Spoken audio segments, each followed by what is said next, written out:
Lawyers, what was the dumbest thing that won or lost you a case? Before we start, don't forget to subscribe to the channel so you don't miss the next videos. I wish you a pleasant viewing experience.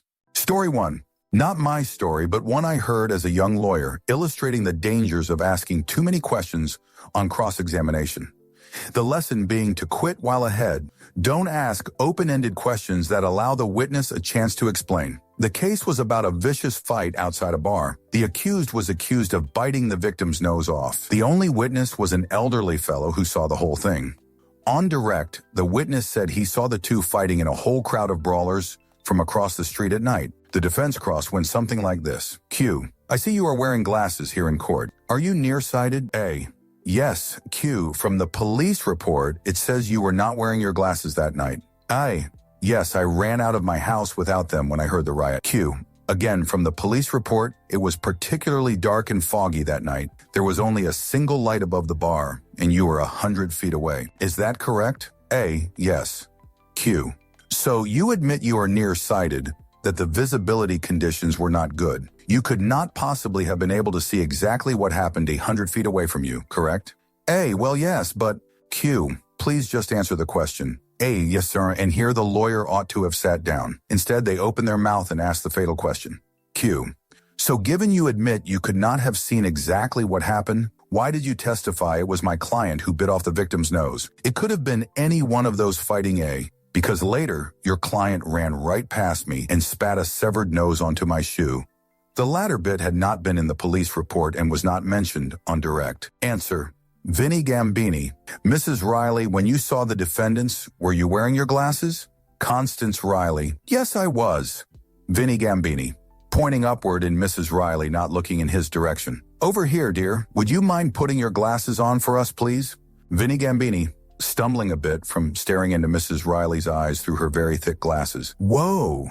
How long you been wearing glasses? Constance Riley. Since I was 6. Vinnie Gambini. Have they always been that thick? Constance Riley. Oh no, they've gotten thicker over the years. Vinnie Gambini. So, as your eyes have gotten more and more out of whack, as you've gotten older, how many different levels of thickness have you gone through? Constance Riley. Oh, I don't know. Over 60 years, maybe 10 times. Vinnie Gambini. Maybe you're ready for a thicker set. Constance Riley. Oh no, I think they're okay. Vinnie Gambini. Maybe we should make sure. Let's check it out. Vinnie Gambini, grabbing a tape measure from his desk and bringing it over to Mrs. Riley. Now, how far away were the defendants from you when you saw them enter in the sack of suds? Constance Riley, about 100 feet. Vinnie Gambini, 100 feet. Vinnie Gambini, handing Mrs. Riley the end of the tape measure. Would you mind holding this, please? Thank you. Vinnie Gambini, making his way through the crowd to the courtroom door. Sorry, excuse me. Sorry. Okay, this is 50 feet. That's half the distance. Vinnie holds up 2 fingers on his right hand. Vinnie Gambini. How many fingers am I holding up? Mrs. Riley is squinting, trying to see the fingers. Judge Chamberlain Haller. Let the record know that the counselor is holding up 2 fingers. Vinnie Gambini. Annoyed. Your Honor, please, huh? Judge Chamberlain. Haller. Oh, sorry. Vinnie Gambini. Now, Mrs. Riley and only Mrs. Riley, Judge Chamberlain gives Vinnie a dirty look. Vinnie holds up 2 fingers on his right hand again. Vinnie Gambini, how many fingers am I holding up now?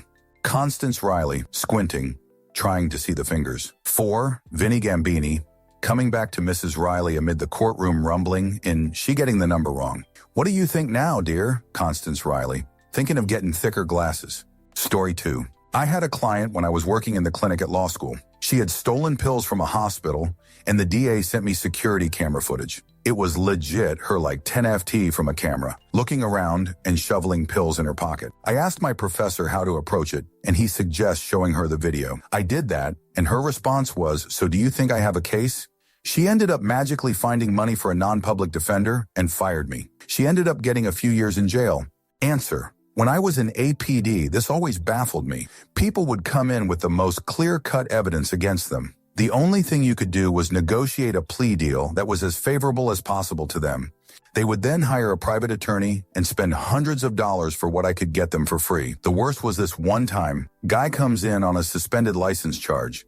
Super minor and easy to deal with. I told the client this wasn't a case to fight because he can't win, and he goes out and hires a private attorney. The next time he shows up to court with said attorney, his new attorney literally asked me what the prosecutor wanted in terms of a plea, and I handed her the plea form I had filled out at the previous court appearance. She literally just has this dude sign the form I had already filled out, and they enter the plea. His private attorney probably did 15 minutes of work total on the case max. This dude could have saved himself a couple $100, but decided he didn't trust my opinion at the time. Things like that happen dozens of times. There were even a few times where my former client got a worse deal after getting a private attorney because they didn't trust a public defender. Story 3. I had a fairly simple assault trial. Facts are a pretty basic homeless guy was told to leave by security and was ushered away. Homeless guy got upset and hit the security guard. We have some cell phone footage that shows this, but ultimately the key moment wasn't clear, and it could have been argued that the security guard touched him first. Defense counsel asked the defendant a few questions, then goes in front of the jury and asks him to essentially position her how the security guard was and reenact what happened. They more or less agree that she should be standing about arm's length away and pointing, like a typical, hey, you can go exist there, but this is private property kind of thing. She then asks, and what did you do? My dude looks right at her and slugs her right in the mouth. Not even a gentle reenactment tap, but fully committed to trying to knock her out. Her lip is bleeding, and she looks shocked like she was fully unprepared for it before sitting down. Skeleton, any cross? Just briefly. Sir, just to confirm you hit the security guard just like that? Yes. Up until that time, did the security guard ever touch you?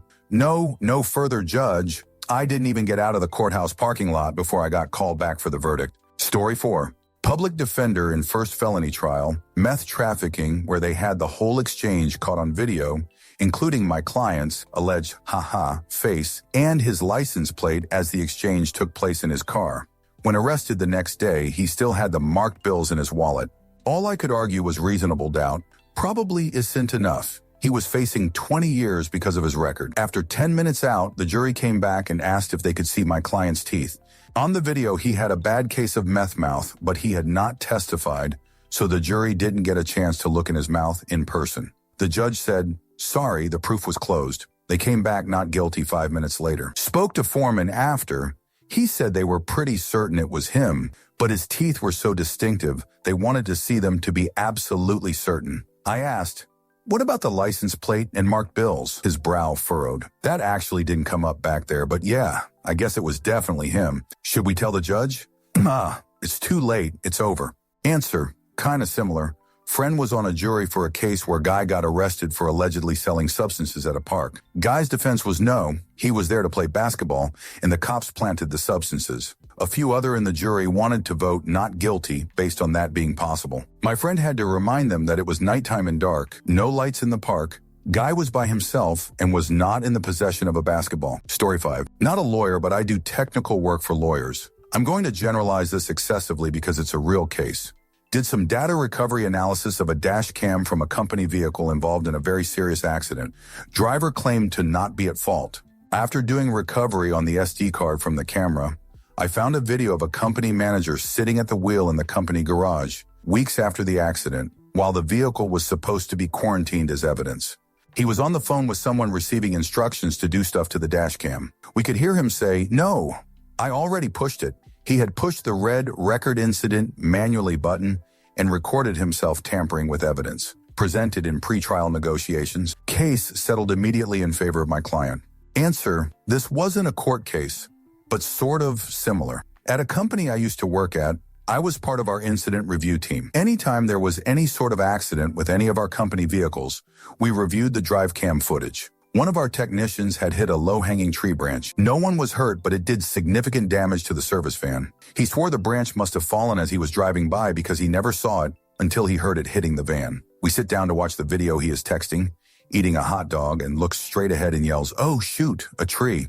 I'm not sure why he felt the need to lie. It was near impossible to get fired at this company.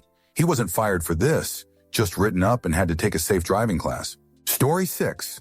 Do administrative proceedings count for this question? Years ago, I was working for a partner doing municipal and planning law matters. He had a client, a Hindu group, originally from South India, but established here in Canada, who wanted to build a community center. They were being blocked by a municipality in the flimsiest grounds. The correspondence, back then, all on paper, It's that long ago, being unbelievably rude and dismissive of our client. Naturally, the client assumed the municipality planning office was full on racist. How else to explain their bizarre behavior? Mind you, and this is important, they had never actually met for an in-person meeting. This was all by correspondence. At the first meeting with the client, they were fighting mad. They wanted to launch a proceeding right away, had in fact already filed the paperwork before they realized they needed professional help, which would have earned our firm tens or even hundreds of thousands of dollars in fees. I was given the task of summarizing and categorizing the correspondence for the partner, and a single glance at the correspondence, Brad told me what the problem was and how to solve it right away, and sadly lose our firm those hundreds of thousands in fees. The group was called something like the Vedic Aryan Society. Their decorative letterhead had an ornamental border of swastikas. It was obvious from the correspondence that the city planners had literally no idea who Vedic Aryans were or that they were originally from South India. They were acting under the assumption these guys were neo-Nazis because of the use of the word Aryan and the decorative swastikas. Just as the clients assumed the planners were vicious racists, so too did the planners assume that the clients were vicious racists. Hence, turning down the application on flimsy grounds, the nasty tone in the correspondence, which virtually said, "We don't want your kind in our community," etc. A single letter carefully explaining this was basically all it took. The application was approved, the proceeding withdrawn, plus some free advice, which was that a different choice of decorative border would avoid such issues in the future, and hence the dumbest possible waste of time was avoided. Answer: I just read in another thread about people have problems naming babies. A lady was complaining that her husband, who is Indian, wants to name their kid Aryan, which is a Sanskrit word that means noble. She is trying to talk him out of it because they live, and their kid will grow up in America where that has very negative connotations to it. He has final say because they made a bet. If they have a girl, she gets to pick the name, no questions asked, and vice versa. He is refusing to budge. Story 7. Heard this one from a friend defending a client charged with beating a man to passing with a bat. Cops found him shortly after, a block away from the crime scene, holding a bat and wearing a coat both covered in the victim's blood. He argued at trial that he was walking down the street, minding his own business, when another man offered him a free coat if he would hold his bat for a few minutes. He said he accepted the bat and put the coat on.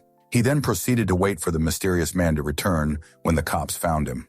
Jury was not out long before returning a guilty verdict. Story 8. My uncle went to watch my dad, a defense lawyer, in court on 2 occasions. Both times my uncle was identified by a witness as the suspect, dismissed and dismissed. Answer: twice I was the primary witness in minor criminal cases, and I was asked if I could ID the suspect in a crowded outer room hallway before we even entered the actual courtroom. Both times I was able to quickly do so.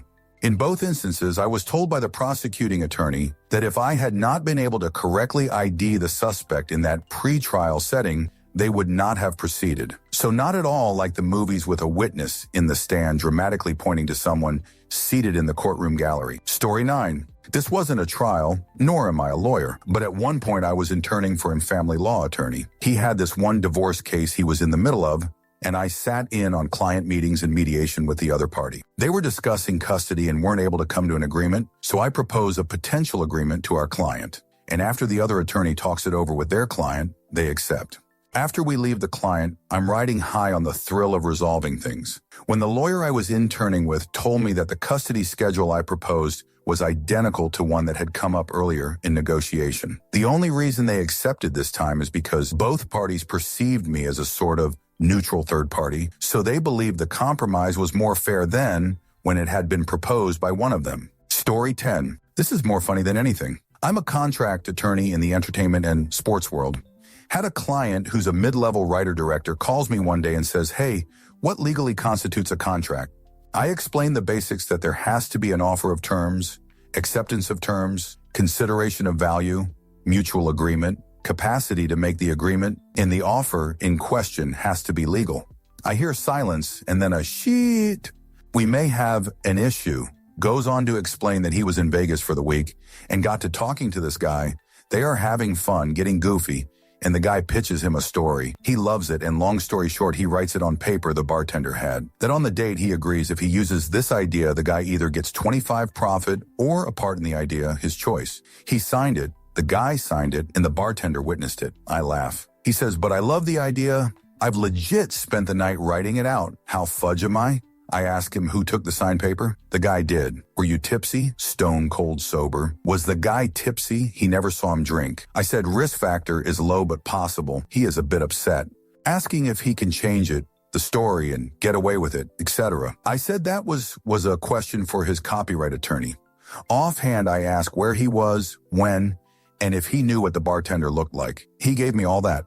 He was going to ask his copyright lawyer as he has a good start on the idea. Few days later, I was able to track down the guy working the bar at the place he was at. Guy calls me back, explain who I am, and ask him if he by any chance remembers a scenario I laid out. He starts laughing. He finally responds, "Yeah, I remember those two. They were blitzed out of their minds. They were doing bumps at my bar, that's why I came over. Then they wrote up that shoot and asked me to sign it. I did. But we had to ask them to get the fudge out when the guy pulled out a pipe. I asked if he happened to know what happened to the paper they signed. He said, I threw that shoot away. It was all gibberish and illegible anyway. I just pretended to sign it with a straw because it was the only way they leave. But hey, I will say your guy left me a 75 tip. I hung up and texted my client back that I had taken care of it, and his response was praying, hands in 3K cover your time. Dude got an option with his idea he and his bar buddy cooked up, but never got produced. Story 11. Not dumb, but definitely not anticipated. I was representing a kid who was about to turn 18 and lose his Social Security benefits because while he met the requirements as a minor, he did not meet the cognitive requirements as an adult. He was too smart. Our argument was that, while his cognitive test showed he had progressed, he was still unable to hold down any sort of employment due to diagnosed PTSD stemming from persistent harassment at school and a violent incident where he had been mugged on school property. I had reviewed our argument and had planned on his mother providing significant testimony. We had gone through the traumatic scenario a few times, and he was able to describe it without problem. Because of this, I was comfortable having him testify on his own behalf in court. However, when it came time for him to recount the scenario in court before the administrative law judge, he totally broke down. He was basically inconsolable and utterly incomprehensible. We never ended up getting to his mother's testimony. I thought I had tanked his case and felt horrible for putting him in that situation. They ended up prevailing, though, largely because he demonstrated that upon even being reminded of that situation, he was not able to maintain any sort of composure and needed such support that his prospects of finding and maintaining employment were zero. Answer: I have done that. I have cerebral palsy. I have a low-paying retail job because that is all I can do. I was an adult destitute child, and my father was required to pay support past 18. My father was a narcissist who sued to end support because I could do a job, not if I could support, have a house, and more. My mom was served with papers on Mother's Day morning. I was ready to testify. I am smart enough, but learning issues and more put me in a position to fail if appropriate support is not provided. But I had to recount multiple times where I had failed because it was just my limitations. My learning issues and more that set me to fail. Recounted it enough that I just broke down and cried. No one ever wants to have reality crush that hard. Also that someone has no empathy. My mom won the case and I still got support from my father. I never saw or spoke to him again. You know why. Story 12. Interning for a public defender. Statutory violation case. 30-year-old defendant accused of having intimacy with a teenager. Gross, but everyone's entitled to a fair trial. Paralegal gave me a recording of a phone call from the jail where the defendant was being held. Asked me to transcribe it. Apparently, the prosecution has just entered it into evidence. I listened to the phone call. It's the defendant calling the teenager he'd been accused of having intimacy with from jail to tell her how much he couldn't wait to have intimacy with her once he got out of jail. He explicitly admitted to the accusations and made it clear it hadn't been a one-off, but rather a repeat occurrence.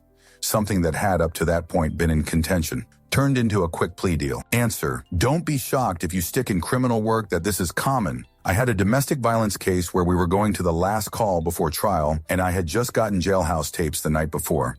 I didn't have time to go through the multiple hours before the hearing, so had to rely on a quick skim, but it was clearly going to be 2 CDs, maybe 3 worth.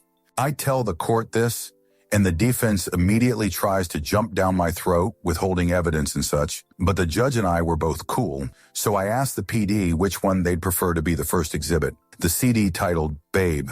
Babe, I love you, babe.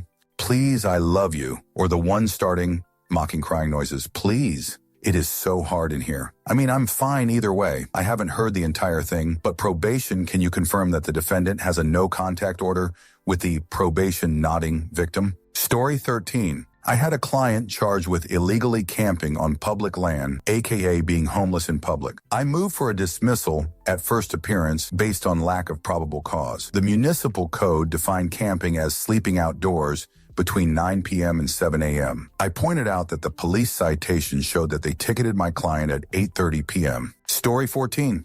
It was a class action data breach case. We were suing a company who had accidentally emailed out thousands of their customers' info to a group of scammers. Ridiculous negligence, complete disregard of even the most bare-bones data protection scheme. Bunch of arrogant, rich assholes. Now, due to some procedural weirdness, we had to prove that our class representative specifically had monetary damages as a result of the data breach, which would normally be a huge problem because actual provable damages as a result of a data breach are extremely rare. But we had a class representative who was pretty unusual. He had gotten the boilerplate notice of data breach and had absolutely freaked out about it. Panic attacks, medical problems, lost his job.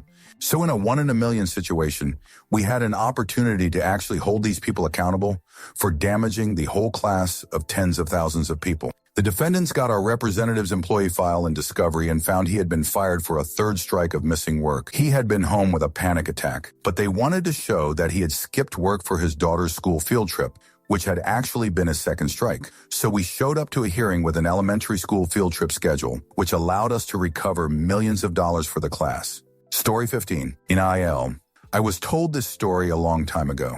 Local PD had been working undercover as homeless people and were targeting muggers in the city center. The defendant was in court with a cast on his leg and crutches nearby. He'd been shot by the arresting officer. The officer was on the stand giving the details of the arrest, and it went something like this. I was working undercover on the mugging task force, dressed as a homeless person. The defendant produced a knife and demanded my wallet. I gave him the wallet and he fled on foot. I gave chase, identifying myself as a police officer and ordering him to halt. The defendant continued to flee, and after multiple warnings, I drew my revolver, took careful aim, and disabled him, which allowed me to effect the arrest. The defendant jumped up and yelled, "Your Honor, that policeman's a liar." After I took his wallet, all I heard was, "Guess who?" Bang! No idea what the outcome was. Story 16. In oil but on jury duty, a father and son got into a physical argument, both adults. Son pressed charges for simple assault. There was plenty of evidence to acquit as it sounded like mutual combat. Son was kind of a shithead and was egging him on, pushing, etc. up until the punch that busted his lip and led to the cops being called. We were ready to acquit up until the dad took the stand. Virtually the first thing out of his mouth, "Oh yeah, I whooped his jerk good," with plenty of detail. His lawyer and judge both visibly shook their heads, had to convict. Story 17. I was involved in an entirely normal paternity case where a woman had a baby and filed for paternity. The guy disputed it and said he wasn't the father as usual, and the court ordered the standard paternity test. The test results said he wasn't the father of the baby, but surprisingly, it also excluded the mother. After a lot of discussion, we kind of heard off the record that the mother probably borrowed someone else's baby in order to make a child support claim and didn't understand that when a court orders a DNA test, they usually test the mother against the baby as well. Story 18. Not a lawyer, but one of my employees' stories. He went out on disability for a sore back, happened a lot in the union come springtime. Guys would say they're going to visit Dr. Summeroff.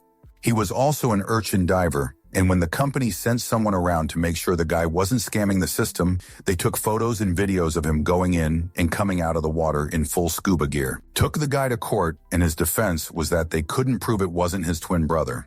Case dismissed, guy came back to work in the fall. Answer. There was a famous burglary in a department store in Berlin in 2009 where jewelry and watches valued $2 million were stolen. Police found DNA traces that were already on file for well-known criminals, which could therefore be quickly apprehended. Problem: there was only a single trace in a glove, matching the DNA of twin brothers. Since there was no other evidence, they ultimately could not be convicted because it was impossible to say which of the two brothers left the trace. They had to let them go. Most of the stolen valuables never resurfaced. State attorney tried again 10 years later with more modern technology, but again they had to give up. Story 19. Tia saw a lawyer argue a case as follows. Judge, how does your client plead? Lawyer, not guilty, Your Honor. Judge, on what grounds? Lawyer, the description of the suspect in the police report mentions the suspect having one leg, Your Honor. Judge, ruffling through papers, yes, I see that written here. Lawyer, well, my client has two legs, Your Honor. Judge visibly baffled. Case dismissed. Edit. To answer some people's questions, this was not during a trial like those on TV. This occurred in a lower-level court, think the court that handles parking tickets and public intoxication charges, where the stakes were lower and most people didn't have attorneys. As a result, a lot of the usual court formalities were disposed to make things easier and more efficient. I am aware that in a formal trial this would never happen, but here I doubt more discovery was done beyond reading the police report. Answer, also not a lawyer, but I do landscaping for a defense attorney who's still practicing into his 70s, and he shares some of his better stories with me. He had a client who was a contractor and was driving in from a neighboring state with an employee after finishing a big job.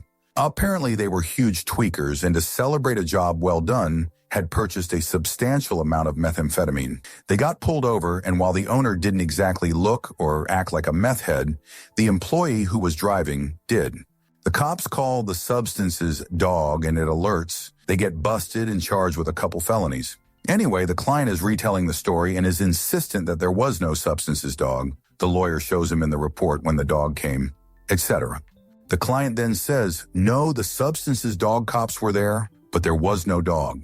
He ended up reviewing the dash cam footage from the canine handler officer, and sure as shoot, when they go to get the substances dog, he just reaches into his back seat, grabs a leash, and then walks a leash around, then makes a barking sound as the alert. He said it was the craziest thing he'd ever seen from a police officer in all his years. Both cases ended up getting dropped entirely. Story 20.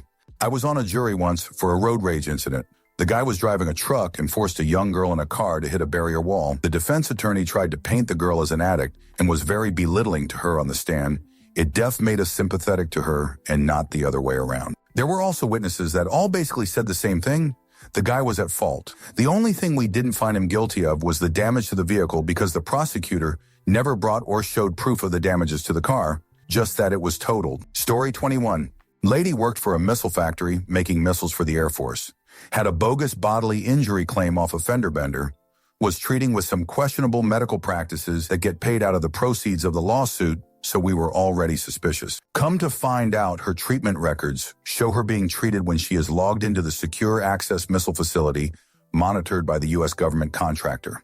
On cross, I showed her both sets of records and asked her to pick which ones were more likely to be true. The missile factory with the secure facility or the medical practice trying to get paid out of her lawsuit. She picked missile factory. She wound up losing and owing my client $230,000 in legal fees, which her plaintiff's law firm had to partially cover. They don't put that possibility on the billboards, y'all. Story 22. Not me, but a lawyer told me when a witness testified that her client was wearing a mask during an armed robbery. He shouted across the court, she's lying. I wasn't even wearing a mask on that job. Answer, that came up during the Nuremberg trials too.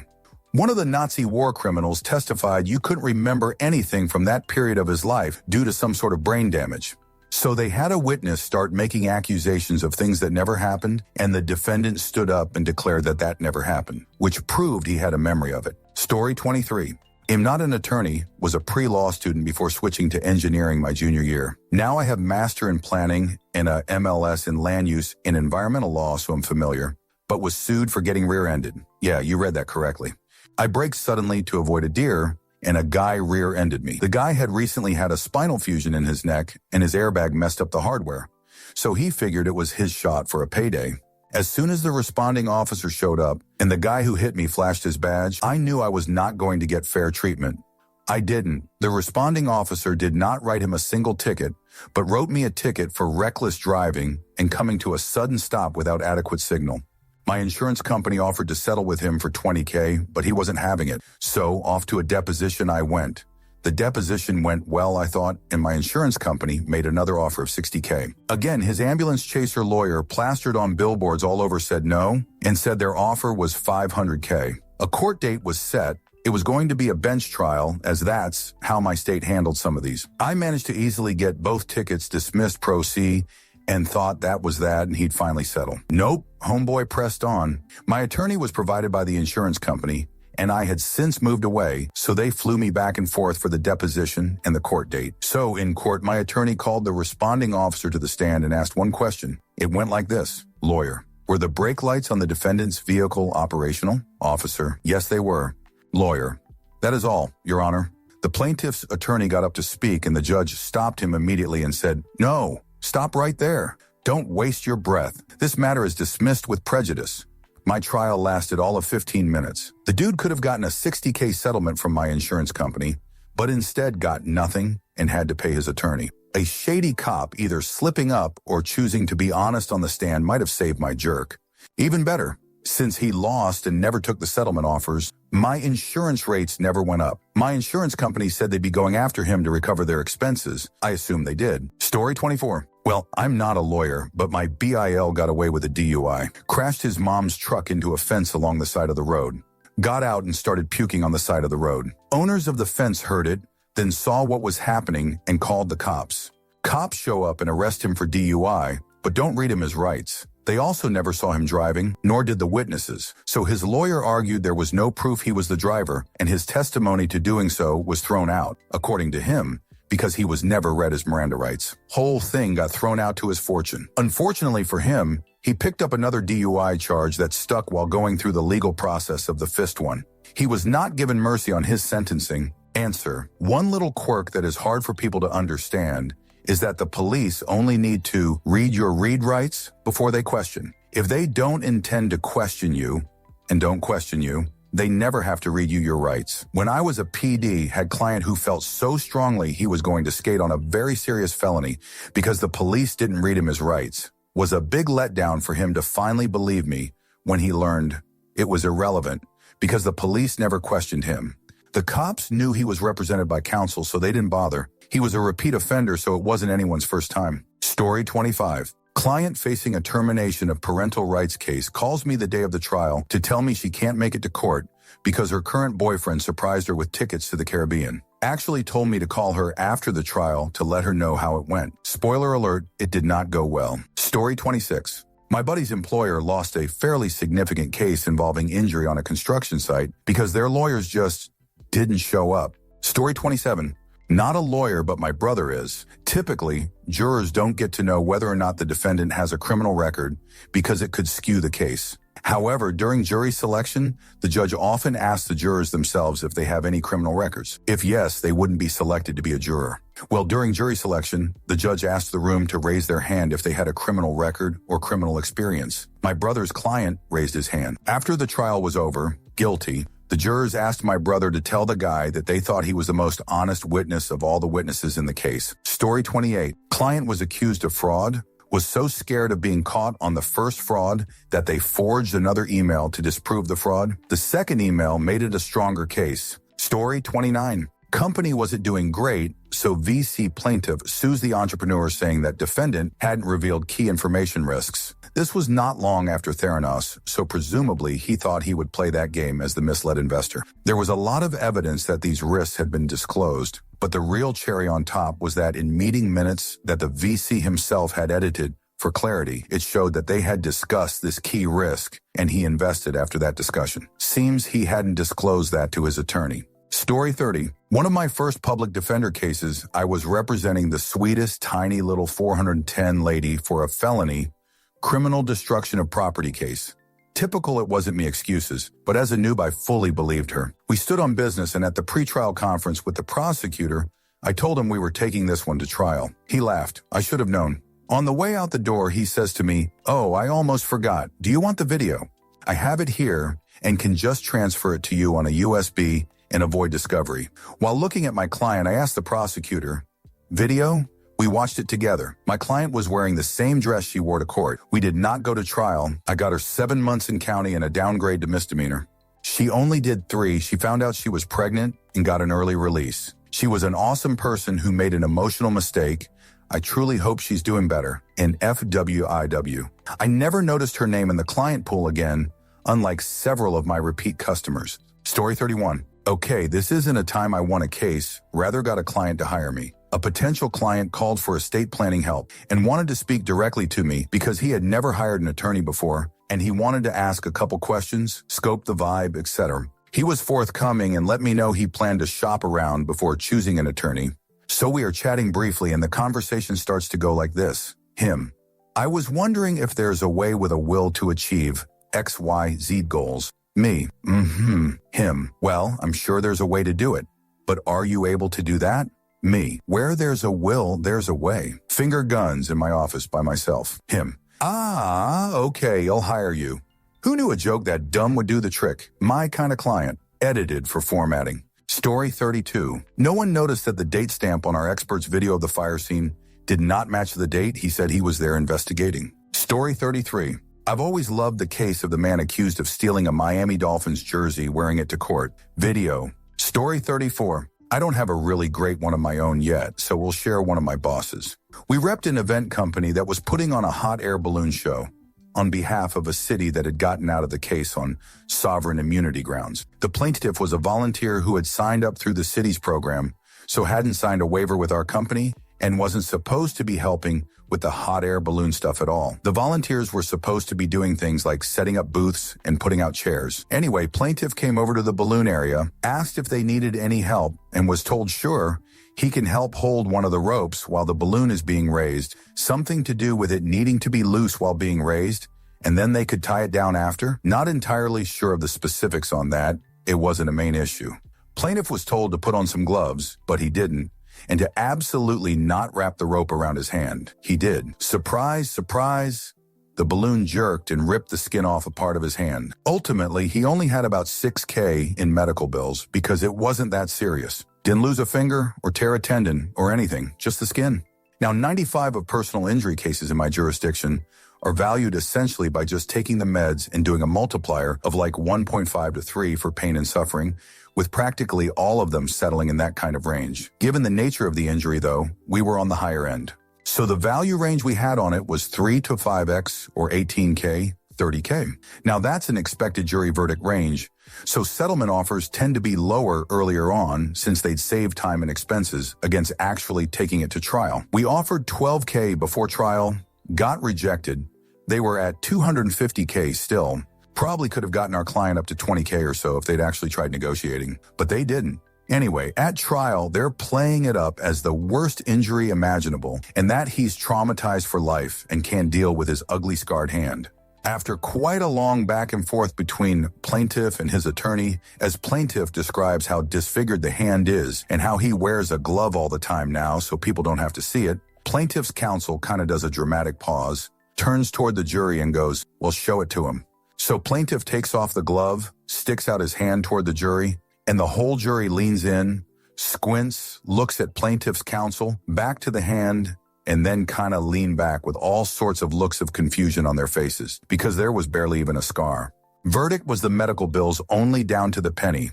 The thing is, the initial photos were pretty gruesome, as you'd expect when a person is missing skin from half their hand, with blood everywhere. Those were in evidence, and the jury definitely reacted to them at the time. But by playing up the long-term, lifelong emotional distress from the totally permanently disfigured hand, he basically lost all sympathy.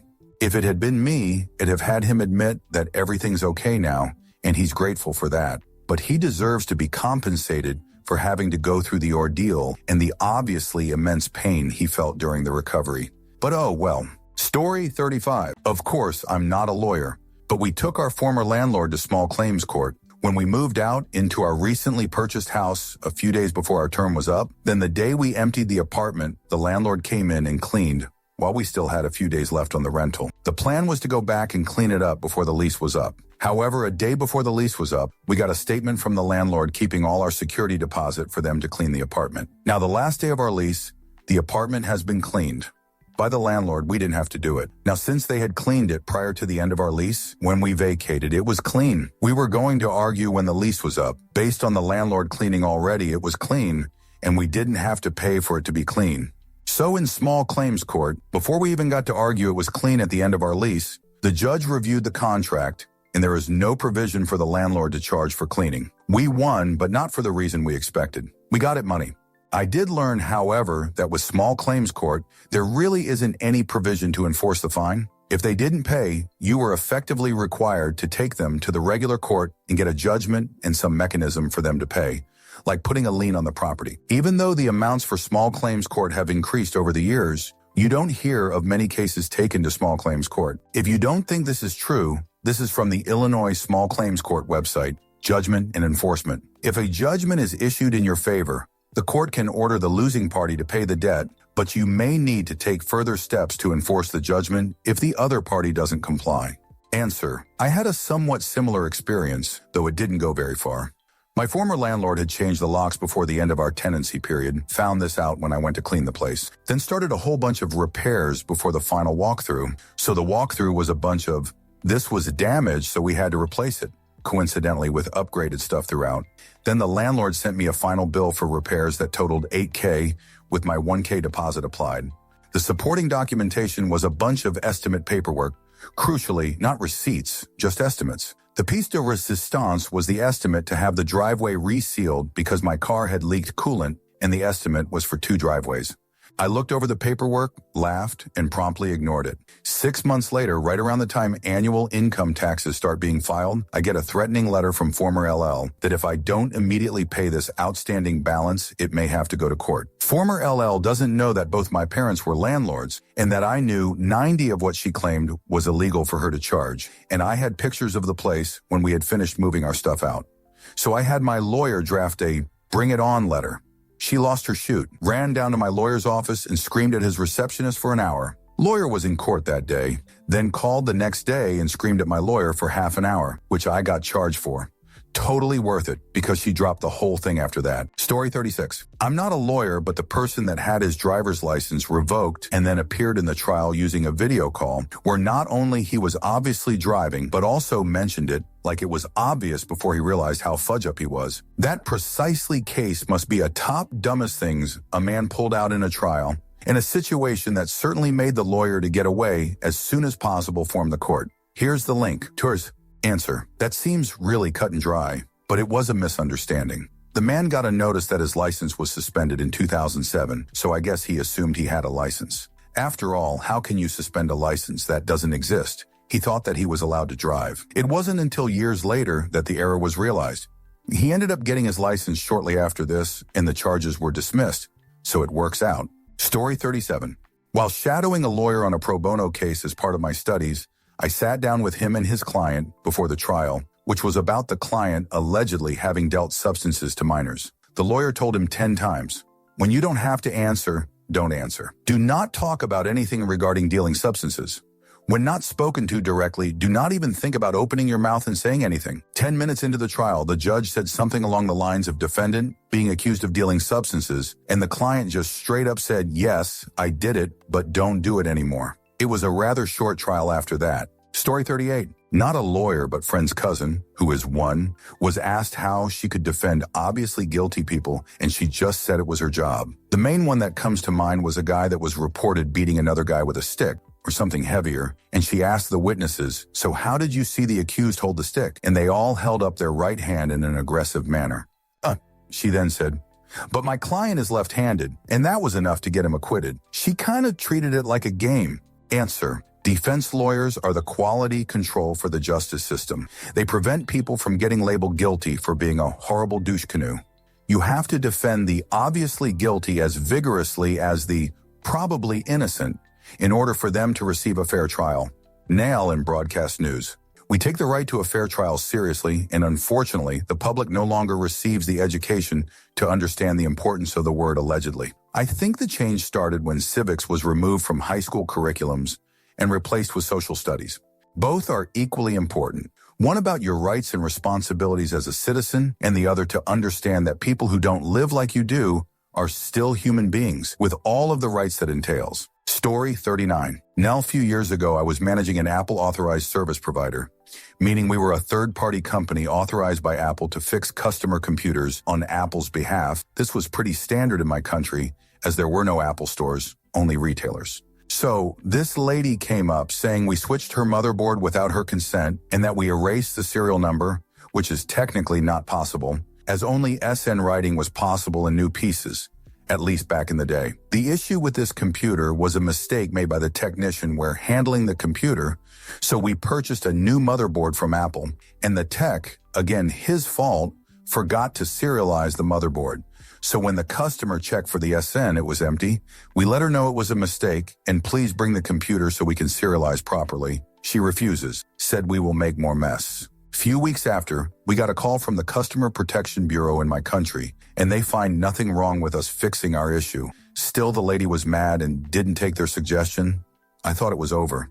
Another 2 weeks passed by, and we get a notification from the court about this lady suing us for damages and stealing property.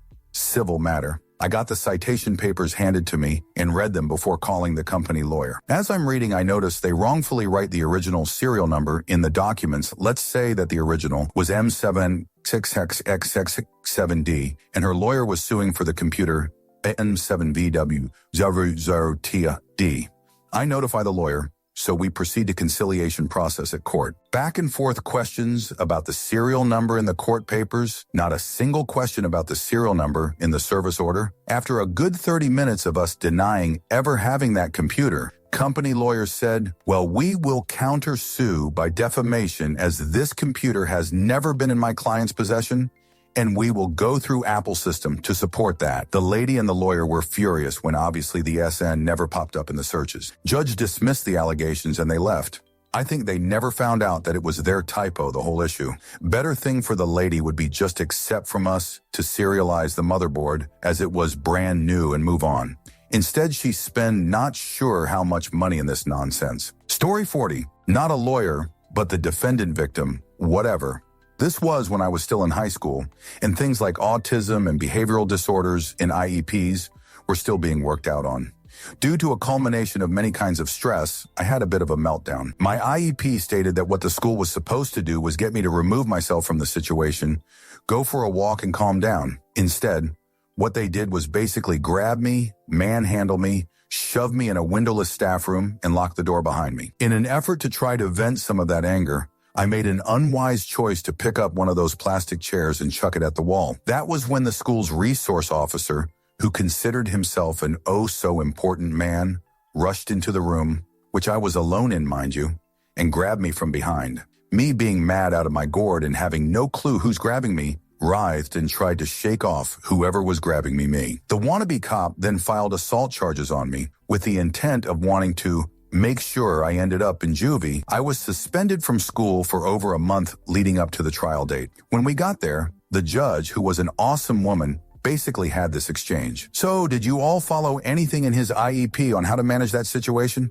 No, but, interrupting the SRO and looking at me, we're going to do what's called a continuance, I think was the word. If you keep your nose clean for 6 months, young man, this never happened. After that, I was moved to a different setting in the school and could do all my work online at my own pace. Thrived. Never had a single issue for the rest of my time there. TL. Bully school cop assaulted young me from behind during an autistic episode, tried to say I was at fault. School is forced to tell the judge they caused the situation by ignoring all of the rules for dealing with me.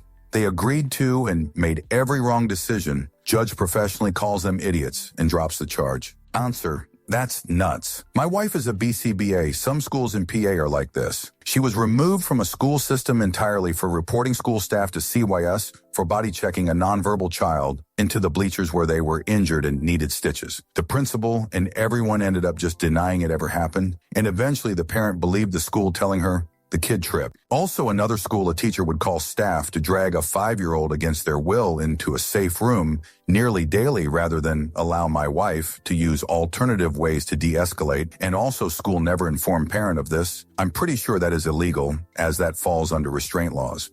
She tried to go against the teacher doing it, and teacher used school union power to get her removed from case. Again, the child's guardian decided not to get an advocate and listen to the school. All because a teacher didn't like this little girl. Girl said she was scared of the teacher and didn't like her to her face. They wouldn't even transfer her to a new teacher. Kid wasn't even disruptive. She would just sit down quietly and refuse to do something. Story 41. I'm not a lawyer, but I've got a story about my parents' divorce. My father lost everything as expected in the late 70s, 80s. He packed what he could fit in his car and left. My mother got everything. House, car, kids. She wanted the divorce. There was no abuse, no cheating. She just wanted out and kept everything, like winning the lottery. My father paid my mother child support and alimony. The alimony lasted right up until my father started getting the alimony checks back from the bank with my mother's new boyfriend's signature on them. Seems she would sign over the alimony checks to her boyfriend to cash. My father took her back to court. The judge basically said, if you're close enough to this man to sign over checks to then you're close enough for him to take care of you and the kids. Alimony terminated. Even my mother's lawyer told her that was a stupid thing to do. Story 42. Let's just say that when my client on the stand said of the plaintiff, I dislike that fudge guy, things definitely took a turn for the worse. Story 43. Not me, but my mom, who represented a school district that was trying to fire a teacher for physically abusing a student, ruler to the knuckles for misbehaving as IRC. The defense argued that the teacher was from a different generation where that sort of thing was common, and that made it okay for them to ignore the law and abuse kids. When asked for a rebuttal, my mom's team's lead attorney just said, we rest our case. They won and the teacher was fired. Answer. This was my third grade teacher who slapped the backs of my hands with a metal ruler because I had trouble learning cursive. She's old and set in her ways and cursive is important, were apparently sufficient reasons for giving her an exception from our school's absolute ban on physical punishment. The principal intimated that if I told my parents, I'd also get in trouble. So I never told my parents, and nothing happened to that teacher. Story 44. Other party was hiding assets, said they couldn't work, and refused to disclose their address. We had an inkling of where they might be. Looked on Google Street View in a rural area, and a Google car just happened to be taking updated photos at the right time and showed them at the address with the hidden assets and undertaking work. You can't opt out of a digital life. Story 45. But I love seeing the lady we hired a lawyer to go up against lose her case. Not because we had receipts, not because we had evidence, not because of the dozens of pages of testimony we'd all submitted, but because this lady couldn't keep her mouth shut, kept interrupting everyone, including the judge, and the more she was told to stop talking, the harder she went. Then I had the true delight and pleasure of seeing a grown man, the judge who looked to be in his mid-50s, pinch his nose, walk himself through some guided breathing exercises. I recognized the breathe in for 4 seconds, hold for 1, then breathe out for 4 technique at one point, and explain the concept of waiting your turn to speak like she was 5 before telling her she'd be held in contempt if she interrupted anyone again. Dealing with that woman bulldozing everyone with her non-stop talking and threats was our entire lives for years, while she literally kidnapped and held hostage the daughter of her ex's youngest child, which was how she was able to abuse the rest of us in so many other ways. We knew she'd take it out on the baby if we didn't let her take it out on us. The years-long power trips were all over in less than 20 minutes because she was so full of herself and had been enabled by her flying monkeys for so long, she couldn't sat you long enough to realize she was digging her own grave. She expected everyone to just go along with it and praise her like they always did, Lyle now. Baby girl is back with her parents, connecting with her real family for the first time in her life, happy and thriving, and we all live together across state lines with multiple protective and restraining orders in place while we rebuild our lives. If I'd known this would be the result of our efforts while we were struggling through the abuse, feeling helpless and hopeless, not knowing if when we'd ever get out, I don't care if it would have been 10 times harder. I'd do it all again in a heartbeat. Story 46. I served on a jury once, and the prosecutor thanked the jury as we left the courthouse for not convicting. The defendant would have been a 3-time loser and sent away for an extended stay. Long story short, he was set up by cops in Yonkers, New York. He was accused of robbing some cars and resisting arrest, resulting in one of the officers being on disability for the previous 6 months. He ate some angel dust to hide his substances possession during the arrest, but never broke into a car. He was a big man, about 6'4", 350 lb. His description of the experience of the angel dust working its way through his stomach to his bloodstream while under arrest was hilarious when he took the stand. His defense attorney did a great job showing camera stills from adjoining businesses and argued it was a setup. Photographs proved he never entered a car.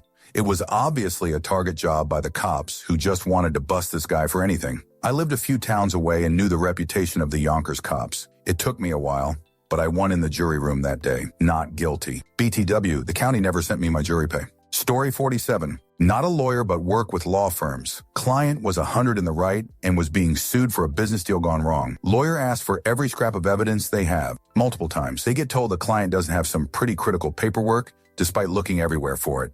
Turns out was in a box in the barn. Client found the box and sat on it for a bit before nonchalantly handing over to the lead attorney. It was too late to submit to the court. Judge denied last-minute entry. Client thought they had until midnight before trial to submit their evidence like it was a last-minute term paper. Clients were in their 60s. The case was lost and they got pissed at the lawyer instead of themselves. Story 48. Friend was a PD. After the prosecutor's closing arguments, she realized they had never identified the defendant as the person who committed the crime. Friend motioned to dismiss and it was granted. Later, she saw the prosecutor crying in the hallway. Answer: in 2017, John Modi was charged with escaping from Hocking Country Correctional Facility, where he was serving a life sentence. Given that he was discovered outside the prison rather than inside it, this seemed like a slam dunk. The prosecution forgot to establish that the venue of the crime, the prison, was actually within the jurisdiction of the court, and the judge was forced to dismiss the case. Story 49. Back in the day, I used to do a lot of 50H hearing coverage work for the NYCMTA. Basically, it's a deposition that occurs before suit is filed as a procedural way for the city to gauge the merit pre-suit. This day, it was a bus accident case, and the person was claiming that they couldn't do anything because of their severe pain all over, specifically in their back. Regretfully, they showed up with their morbidly obese husband and complained before we started about how annoying it was to have to physically fully lift him in and out of his chair every time he needed to get up. I looked at their attorney and I could just see him mentally collapse before my eyes. Story 50. Had a case that already had a no contact order due to other domestic violence charges. He broke the order and violated the girl. He pleaded guilty to breaking the order, contempt of court. Had a judge rule that it was double jeopardy and dismissed our violation case because the DA used the same police report to charge the guy with contempt of court because he pleaded guilty to the contempt charge, which were filed as a separate case. We couldn't use the same police report because they were two separate cases. We always tried contempt separate. I dislike small county. Story 51. Don't know if this story counts, but sit down and spend a while to learn about Calamity Jane. Not a lawyer, but my father told me one of his favorite cases. My dad got a job offer in a small town as assistant district attorney. Spent a few years there until he started working as a defense attorney in a private firm. A little bit later, a partner set a file on his desk. Calamity Jane. Now let's talk about Calamity Jane, a 78-year-old weathered cowgirl. In a town of about 10,000, it is legal for cowboys/cowgirls to do a cattle drive through Main Street if they absolutely need to. Jane did this every year, albeit very inconvenient to the town, as she was pretty much the only one who did this. Hence the nickname, Calamity Jane. Now, the file my father received was a defense case for attempted takedown. Apparently, a hot air balloon was over Jane's property and spooking her cows. Jane came out shooting a shotgun towards the balloon. According to the plaintiff, he could hear the shots whizzing by. He said she wanted to eliminate him and his friend. The reason why this file landed on my father's desk was because it was a slam dunk.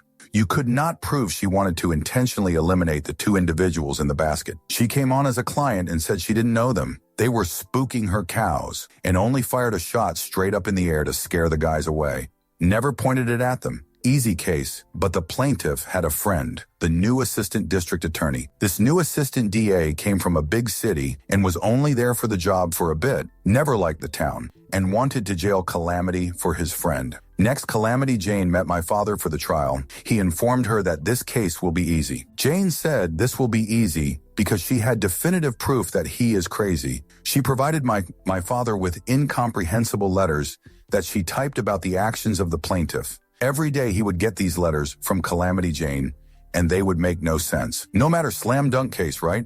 Fast forward, jury picking day. My father was assistant DA for a few years and knew a lot of people around town, especially farmers and ranchers. The new assistant DA couldn't be bothered about that. The new DA would pick metropolitan small town folk, thinking they would dislike Jane for all the cattle runs through Maine Saint, while my father had a fine sample of ranchers in the jury box. Here's the thing. The plaintiff came up on the stand, and his DA buddy asked him all the right questions.